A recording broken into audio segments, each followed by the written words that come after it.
For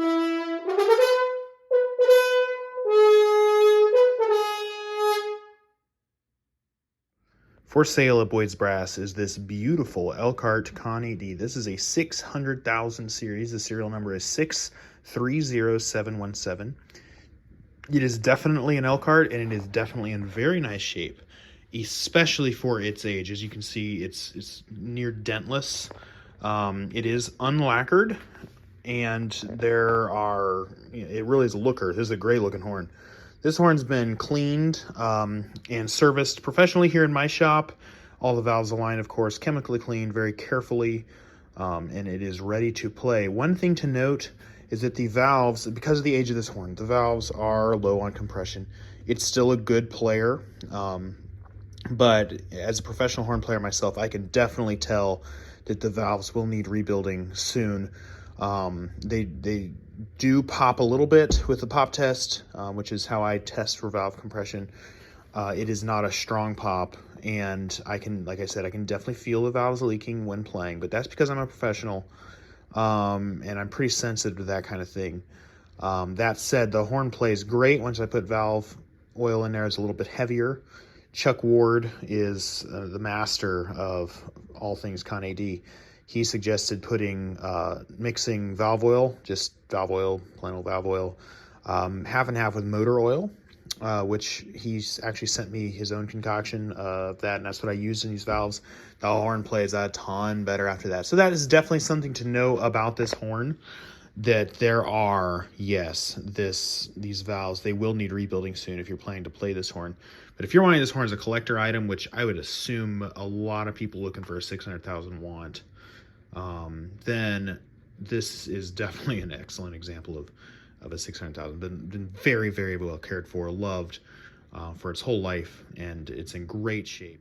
If you want to do a valve rebuild, this horn's totally capable of having that done. Then it would last a very long time. So yes, know that about the valves. They are low on compression, but the horn overall, this is an unusual find, I think, especially for a 600,000 series. We're going to come over to the back side of the horn. As you can see, this it's got the mechanical linkage. The valves are quick. They do have a little bit of clack in them. Sometimes it's not too bad. Nothing you wouldn't expect from old valves. The other thing to note is that this bell has a thin spot right here. This is extremely thin metal. I do believe this horn has been restored at some point, probably buffed. I can see kind of evidence of that here and there, and I saw that while working on the horn. I think this is probably the one spot that's very thin. I found no other thin spots on the horn except for this. You definitely want to be careful and know about that right there. You'll want to know about that. It's not affecting how the horn plays at all, so I want to be careful. And then if you wanted to put a protective patch on it, you totally could, or even replace the bell flare at some point. So all those things are totally possible. There's only one ding that I could find on this horn, and it is right here. Let me see if I can point it out right there. It's a little ding.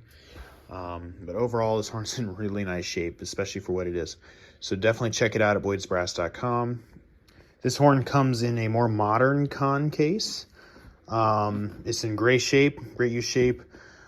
Fits the horn perfectly, of course, and extra care will be taken when shipping this horn, specifically because of its age and fragility. So just know that, it's going to be shipped really carefully here.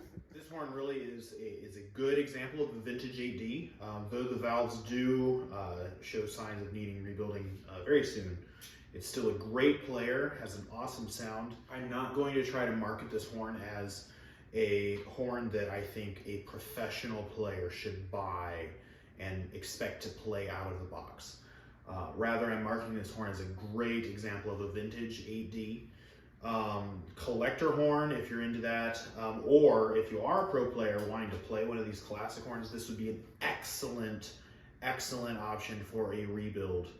I will, even if you would like, I will, after you purchase it, ship it straight to Chuck Ward, who's like the master of these, if that is your desire. Things to note, just to recap. First of all, it's beautiful. It looks really great, especially for a 600,000 series. It definitely has had work done to it. I'm very confident it's been buffed. the owner of the horn who's consigning it with me did say it's been restored. And I see signs of that, including this thin spot in the bell that you want to be very careful with. I'm not touching that. Like, that's very, very, very thin. It's just been buffed out to make it look nice and stuff. My guess is that there was once a dent there, that got smoothed out, and then they made it look really perfect by buffing it. Not a fan of that kind of work, but I haven't found any other thin spots on the horn. So if that's an issue for you, you could put a protective patch on it, or cut the bell, put a new flare on it. That'd be great, you know. Other than that, this horn's phenomenal. The valves will need a rebuild eventually. I'm using heavyweight valve oil on them, and they're great for now. So definitely suggest that if you're going to keep the valves as is. So those are what you need to know about this horn. Again, great player, unusual horn, definitely a good vintage, and I think worth it if this is what you're looking for. Check it out, boydsbrass.com.